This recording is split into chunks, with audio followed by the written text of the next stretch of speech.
John and Peter had some apples. If John gives away 12 apples, the number of apples John had to the number of apples Peter has would be 3 to 5. If Peter gives away 12 apples, John will have 3 times as many apples as Peter. How many apples did they have all together? Right? So for this question, notice that it's a bit different from concept 1. Okay, why do I say that? It's because if you notice, this involves 2 scenarios. The word if and if. Okay, 2 separate scenarios are happening here. Unlike concept 1 is only 1 scenario happening at the same time. Okay, so in the first scenario, in the first concept, both the change for both groups happen together at the same time. Whereas this one, the change happens in different timings, different scenario. John giving away 12 happens first in one separate scenario. Peter giving away 12 happening in another separate set of scenario. Okay, so these 2 changes do not happen at the same time. So do take note of that. All right. So how then do I solve this question? So what I will do first is I should record down both scenarios separately. Okay, record down your data separately for both scenarios. So let's proceed to do that. Now for the first scenario first, if John gives away 12 apples, okay, then in the end, John to Peter will be 3 to 5. So they give me the change of 12. They give me a ratio in the end, 3 to 5. Okay, now how do I record this down? I do not have any idea what's the before data. Agree? Okay, you see, John and Peter, they did not tell us any form of information for at the beginning. Okay, so this is how I record down. John giving away 12, I'll put it as the title of the giving away 12, put it as the title of the first scenario. And the ratio that happens later, I will put it over here below. So this is like one group of scenarios information.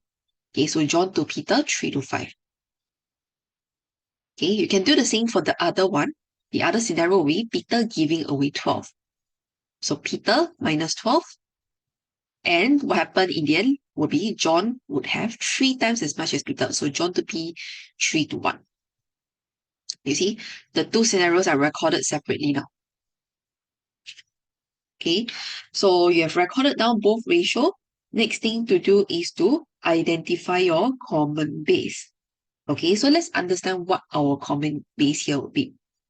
Now, John. Should John be common? Obviously not, because John in the first scenario, he gave away apples.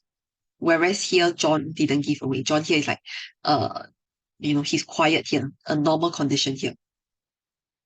Whereas Peter should not be the same also, because Peter here also gave away 12, but Peter here is quiet. Okay, so Peter cannot be the common base. John also cannot be the common base. Okay, so let's go on to consider total. Okay, usually, like I said, when I have common base to consider, I'll consider John, Peter, total, difference, the 4 things. All right, so let's think about whether the total should be the common base. So this is a scenario base. Okay, this is a scenario base. And if you notice, in each of these scenarios, both boys give away the same number of apples. Here give away 12, here also give away 12. So maybe you don't have to think about, you don't have to think about, each boy. Think about, in each scenario, what is the total loss of apples? You see, first scenario, total loss is 12. Second scenario, total loss also 12.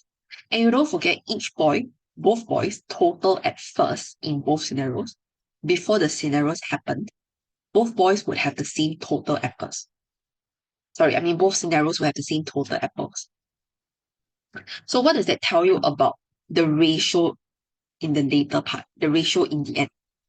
That means the total of John and Peter in the end, in each scenario, would have to be the same. So that would be your common base. So this is what I just explained.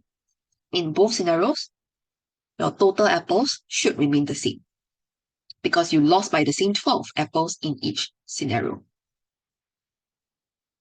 Okay, so I'm going to add on total. So 3 plus 5, 3 plus 1. And you proceed to make them the same. Okay, so underline your common base. Now, if you're wondering why is it that's not the difference that remains the same, because the concept 1 question we discussed, say, oh, if we have, both boys giving away the same number of items, shouldn't the difference be the same? Right? Shouldn't the difference be the common base instead? Why does it not happen? Why is it here it's the total? Now, like I said, don't forget, this question, the giving away of 12 apples happened separately. They did not happen together at the same time. Whereas for concept 1, the giving away of, for example, giving away 12 apples from each boy happened together at the same time. That's why in the other concept, that concept 1, it is the difference that stays the same. Whereas because this one, losing of 12 apples happens separately. Okay, so here cannot be difference, it's the same. All right. Okay, so once common base is established, done. Now what we're going to do is we are going to join up the 2 scenarios in order to solve the question. Now, what do I mean by that? So I'm going to treat it as like it looks like a before change after diagram, but I would not use the word before change after diagram because it's not really before and after, right? Okay, so I'll just call it like a transition. All right, so I draw an arrow.